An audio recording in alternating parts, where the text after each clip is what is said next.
Hello guys, welcome to my YouTube channel.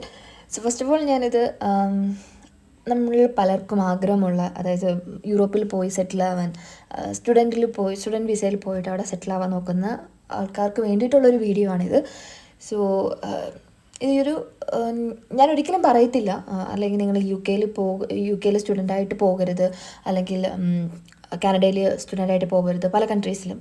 പക്ഷേ അത് പോകുന്നതിന് മുൻപേ ചെയ്യേണ്ട കാര്യങ്ങളുണ്ട്. ഓക്കെ, അത് എന്തൊക്കെയാണ് ശ്രദ്ധിക്കേണ്ടതെന്നുണ്ട് വേണ്ടിയിട്ടുള്ളൊരു വീഡിയോ ആണിത്. സോ ഇതെൻ്റെ ഒരു ഫസ്റ്റ് ഒരു യൂസ്ഫുൾ വീഡിയോ ആണ്, എൻ്റെ ഫസ്റ്റ് ലോങ് വീഡിയോ ആണ്. സോ ഇത് യൂസ്ഫുൾ ആകുന്നവർക്ക് പരമാവധി ഷെയർ ചെയ്യുക, എൻ്റെ യൂട്യൂബ് ചാനൽ സബ്സ്ക്രൈബ് ചെയ്യുക. സോ നമുക്ക് വീഡിയോയിലോട്ട് പോകാം. ആദ്യമേ തന്നെ പറയുക, ഇപ്പം ഞാനൊരു യു കെയിൽ സ്റ്റുഡൻ്റായിട്ട് പോയിട്ടുള്ളൊരു വ്യക്തിയാണ്. അപ്പം എനിക്ക് അതിനനുസരിച്ചിട്ടുള്ളൊരു എക്സ്പീരിയൻസ് ഉണ്ട്, എന്തൊക്കെയാണ് നമ്മൾ ചെയ്യേണ്ടത് ഒരു സ്റ്റുഡൻ്റായിട്ട് വരുന്നതിന് മുമ്പേ. അപ്പം നമ്മൾ അതിലോട്ട് പോവാം. ഫസ്റ്റ് ഓഫ് ഓൾ, നിങ്ങൾ ഏജൻസിയിൽ തന്നെ നിങ്ങൾ ഡയറക്റ്റ് പോകണമെന്ന് ഒരു നിർബന്ധവും ഇല്ല. ഓക്കെ, നമുക്ക് സ്വയമേ അഡ്മിഷന് ഉള്ള കാര്യങ്ങൾ നമുക്ക് സ്വയമേ സെലക്ട് ചെയ്യാവുന്നതാണ്. ഈ ഏജൻസിയിലാണെങ്കിൽ അവർ പറയും നമ്മൾ ഉദ്ദേശിക്കുന്ന യൂണിവേഴ്സിറ്റീസിൽ നമുക്ക് എന്തുകൊണ്ട് അഡ്മിഷൻ കിട്ടത്തില്ല എന്ന് പറഞ്ഞാൽ അവർക്ക് അവരുടേതായിട്ടുള്ളൊരു ന്യായം പറയാൻ കാണും. ബട്ട് നമുക്ക് ആഗ്രഹിക്കുന്ന യൂണിവേഴ്സിറ്റിയിൽ അഡ്മിഷൻ കിട്ടും, നമ്മൾ ട്രൈ ചെയ്താൽ നമുക്ക് കിട്ടിയിരിക്കും. അല്ലാതെ ഈ ഏജൻസി പറയുന്ന യൂണിവേഴ്സിറ്റി തന്നെ നമ്മൾ പഠിക്കണമെന്നില്ല. ഈ ഏജൻസി പോലുള്ള പല യൂട്യൂബ് ചാനലിലും ഈ പറയുന്ന റിയൽ ട്രൂത്ത് എന്ന് പറയുന്നത് അവർക്ക് കമ്മീഷൻ കിട്ടും.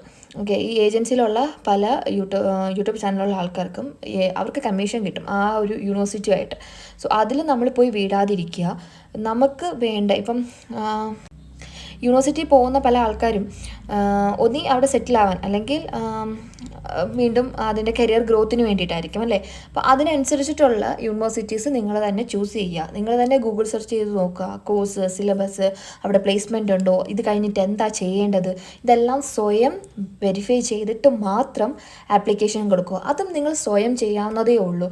നമുക്ക് എല്ലാവർക്കും സ്വന്തമായിട്ട് ചെയ്യാൻ പറ്റുന്ന ഒരു സംഭവമാണ് ഈ ആപ്ലിക്കേഷൻ ചെയ്യുന്നതും കാര്യങ്ങളും ഒക്കെ, ഈ വിസ പ്രോസസ്സിങ് അടക്കം. ഈ ഏജൻസിയിൽ കൊടുക്കുന്നതിൽ യാതൊരു യൂസ്ഫുൾ ഉണ്ടാവുമോ എന്ന് ചോദിച്ചു കഴിഞ്ഞാൽ ഇല്ല, അബ്സല്യൂട്ട്ലി പറയുക ഇല്ല. ഈ പറയുന്ന പ്ലേസ്മെൻറ്റ് തരാത്ത ഏജൻസിക്കാരുമുണ്ട്. ഈ പറയുന്ന വാക്കുകളിൽ പാലിക്കാത്ത ഒരുപാട് ഏജൻസി എനിക്കറിയാം. ബട്ട് ഞാൻ ഡിസ്ക്ലോസ് ചെയ്യത്തില്ല, കാരണം എനിക്ക് അനുഭവം ഉള്ളതുകൊണ്ടാണ് ഞാൻ നിങ്ങളിലും ഷെയർ ചെയ്യുന്നത് ഈ ഒരു കാര്യം. ഇനി അടുത്തൊരു കാര്യം പറയുകയാണെങ്കിൽ, ഇപ്പം നമ്മൾ അവിടെ ജോലിയുടെ കേസ്, അല്ലെങ്കിൽ നമുക്കവിടെ സെറ്റിൽ ആവുന്ന കേസ്, ഇപ്പം ടു ബി ഫ്രാങ്ക് പറഞ്ഞു കഴിഞ്ഞാൽ നമുക്ക് അവിടെ സെറ്റിലാവാൻ വളരെ കഷ്ടമാണ്. കാരണം നമുക്കിപ്പം ഒരു എക്സ്പീരിയൻസ്ഡ് ആയിട്ടുള്ള ഒരാളാണ് നമ്മളിപ്പോൾ യൂണിവേഴ്സിറ്റിയിൽ പഠിക്കാൻ പോകുന്നുണ്ടെങ്കിൽ, ഒരു എൻജിനീയറിംഗ് പ്രൊഫഷനൊക്കെ ആണെങ്കിൽ, അതും നമുക്ക് ഈ എക്സ്പീരിയൻസ് എന്ന് പറയുന്നത് നമ്മളൊരു വേൾഡ് വൈഡ് ആയിട്ടുള്ളൊരു MNC കമ്പനീസിൽ നമുക്ക് എക്സ്പീരിയൻസ്ഡ് ആണെങ്കിൽ നമുക്ക് അവിടെ ജോലി കിട്ടാൻ ചാൻസ് കൂടുതലാണ്. ഓക്കെ, ഇനി ഫസ്റ്റ് ഓഫ് ഓൾ ഞാൻ പറഞ്ഞ പോലെ ആപ്ലിക്കേഷൻ നിങ്ങൾ നല്ല രീതിയിൽ ക്ലിയർ ആക്കുക. ഇനി ആപ്ലിക്കേഷൻ എങ്ങനെയാണ് ചെയ്യേണ്ടത്, ഏതൊക്കെ രീതിയിൽ ചെയ്യണമെന്ന് ജസ്റ്റ് കമൻറ്റ് ബിലോ. ഞാൻ അതൊരു ഷോർട്ടായിട്ട്, ലോങ് ആയിട്ടോ ഷോർട്ട് വീഡിയോ ആയിട്ടോ ചെയ്യുന്നതായിരിക്കും. അതുപോലെ നിങ്ങളുടെ ജോബിൻ്റെ കേസുകൾ നിങ്ങൾക്ക് അറിയണമെങ്കിൽ നിങ്ങൾ ചോദിച്ചാൽ മതി. പിന്നെ അവിടെ പോയിട്ട് പാർട്ട് ടൈം നോക്കുന്ന കേസ്, അതെല്ലാം നമുക്ക് ചെയ്യാൻ പറ്റുന്ന കേസുകളാണ്. പക്ഷെ ഞാൻ ഒരിക്കലും ഒരു ഫ്രഷർ എന്ന നിലയിൽ നിങ്ങൾ ഒരിക്കലും യൂറോപ്പിൽ പോയിട്ട് നിങ്ങൾക്ക് സാറ്റിസ്ഫിക്കേഷൻ രീതിയിൽ ഒരു ജോബ് കിട്ടുമോ എന്ന് ചോദിച്ചാൽ, അതായത് നിങ്ങളുടെ കരിയർ ലെവലിൽ കിട്ടുമോ എന്ന് ചോദിച്ചു കഴിഞ്ഞാൽ ഭയങ്കര ബുദ്ധിമുട്ടാണ്. കിട്ടുന്ന കോഴ്സുകളും ഉണ്ട്, അത് ഏതൊക്കെയാണെന്ന് അറിയണമെങ്കിൽ താല്പര്യമുണ്ടെങ്കിൽ just comment below, I will do A long video. Okay, അതുപോലെ തന്നെ നിങ്ങൾ ഇപ്പം സപ്പോസ് നിങ്ങൾക്കൊരു അഡ്മിഷൻ കിട്ടി, നിങ്ങൾ യു കെയിൽ ചെന്നിട്ട് നിങ്ങൾ എന്തൊക്കെയാണ് ചെയ്യേണ്ടത്, തുടക്കം മുതൽ നിങ്ങളുടെ കരിയറിന്, അതായത് നിങ്ങൾ വിചാരിക്കുന്നൊരു ജോലി നിങ്ങൾക്ക് അവിടെ സെറ്റിലാവാൻ നിങ്ങൾ എന്താ ചെയ്യേണ്ടതെന്നും കൂടി നിങ്ങൾക്ക് എന്തൊക്കെയാണ് അറിയേണ്ടതെന്നുള്ള രീതിയിൽ ജസ്റ്റ് കമൻറ്റ് ചെയ്യുക. ഞാനിതൊരു ജസ്റ്റ് ആദ്യം ഒരു ഇൻട്രൊഡക്ഷൻ ആയിട്ട് പറഞ്ഞതേ ഉള്ളൂ. നിങ്ങൾക്ക് എന്തൊക്കെ ഡൗട്ടുണ്ട് ജസ്റ്റ് കമൻറ്റ്, ഞാനതൊരു ലോങ് വീഡിയോ ആയിട്ട് ഇടുന്നതായിരിക്കും. താങ്ക്